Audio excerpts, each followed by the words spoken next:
दोस्तों आज की यह वीडियो और भी ज़्यादा खास होने वाली है, तो इस वीडियो को पूरा देखिए। तो चलिए वीडियो को करते हैं शुरू। उससे पहले आप हमारे चैनल पर नए हैं तो वीडियो को लाइक और हमारे चैनल को सब्सक्राइब जरूर कर लीजिएगा।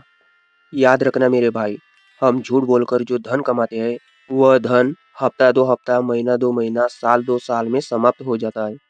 हम यदि झूठ बोलकर 1-2 लाख रुपए कमा ले तो वह 1-2 लाख रुपए ज़्यादा से ज़्यादा 1-2 महीने चलेगा। 1-2 महीने बाद वह पैसे समाप्त हो जाएंगे। अच्छा मान लीजिए हमने झूठ बोलकर 1-2 लाख रुपए कमा लिया, वह 1-2 महीने में समाप्त हो जाएंगे। किंतु जो झूठ बोला था वह 1-2 लाख रुपए के लिए, वह झूठ कभी समाप्त नहीं होगा। उसका हिसाब तुम्हें ईश्वर के पास जाकर देना होगा। भगवान पूछेगा, क्या तुम्हें झूठ बोलने की जरूरत थी? क्या तुम भूखे मर रहे थे? क्यों झूठ बोला आपने? एक एक झूठ का हिसाब आपको देना पड़ेगा। 2 रुपये कम कमाइए पर ईमानदारी से कमाएं। ईमानदारी की रोटी नमक के साथ खाएंगे तो वह बड़ी ही स्वादिष्ट लगती है। और बेईमानी के 56 भोग भी स्वाद नहीं देते।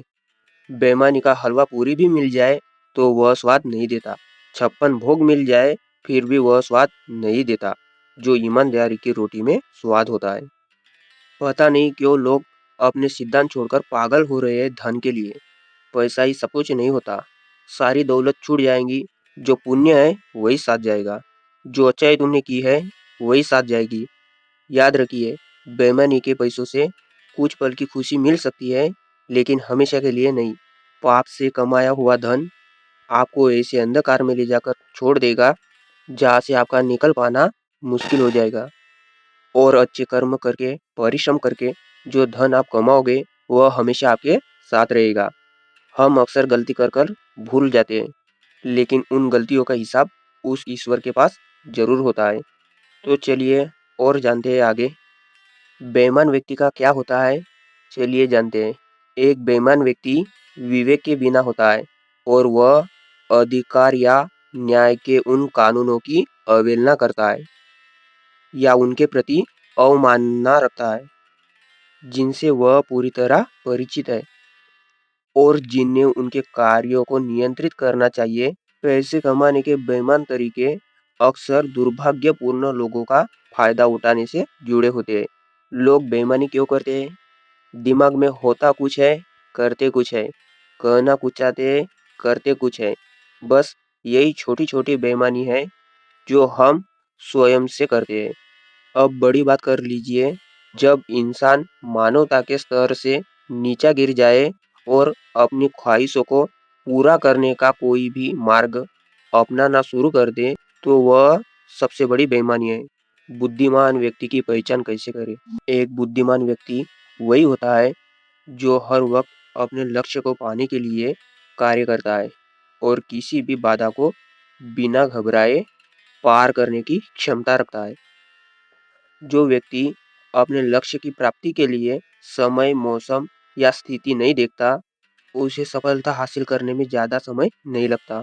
क्या जीवन में हमें संतुष्ट हो जाना चाहिए एक मुकाम पर, या फिर हमेशा कुछ न कुछ पाने की लालसा रखनी चाहिए? अब यह कहना तो ठीक नहीं कि संतुष्ट रहिए, कुछ न करिए। यह भी ठीक नहीं है। यह भी ठीक नहीं है कि अति लालायित रहकर वर्तमान को बर्बाद कर लीजिए। फिर क्या करें?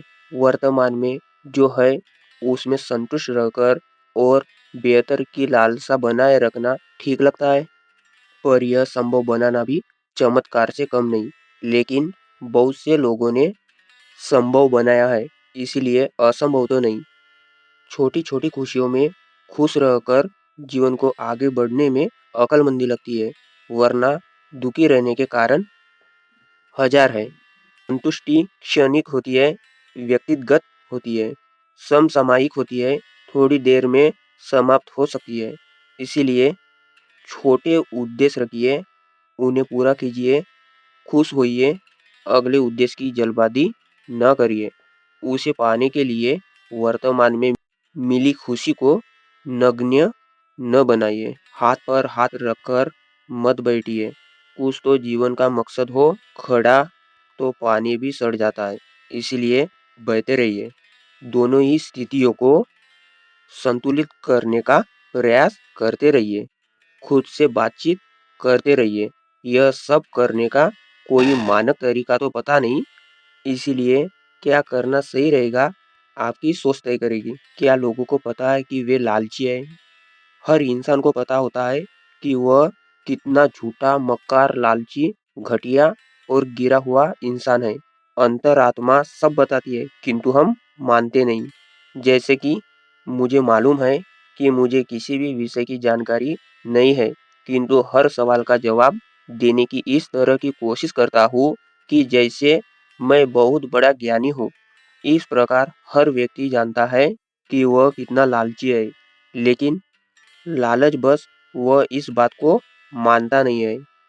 इसे दूसरे प्रकार से इस तरह कह सकते हैं कि जैसे हम सब जानते हैं कि दूसरे को कष्ट पहुंचाना एक पाप है, किंतु हम दूसरे को कष्ट भी देते हैं और अपराध भी करते हैं, लेकिन यह सोचते हैं कि कोई हमें देख नहीं रहा, हम शक्तिशाली है, हमारा कोई क्या बिगाड़ लेगा।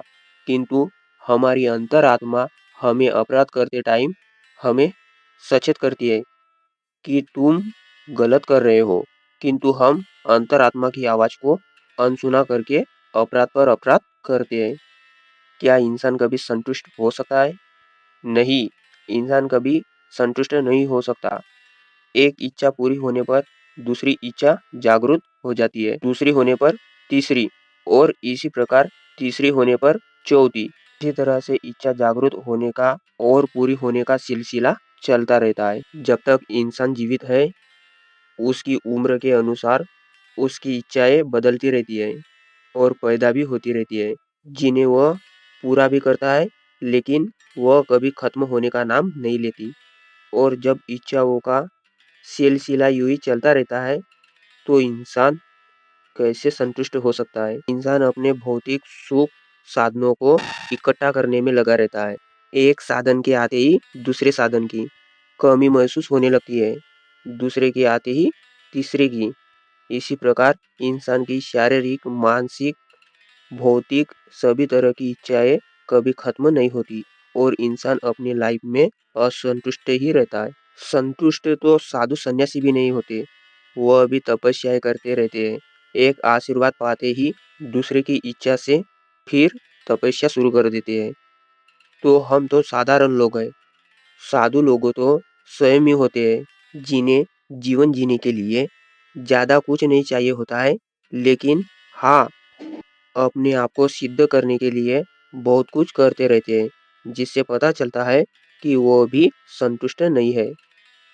एक के बाद एक कुछ ना कुछ प्राप्त करते रहते हैं। इसीलिए इंसान जब तक जीवित है, वह कभी संतुष्ट हो ही नहीं सकता।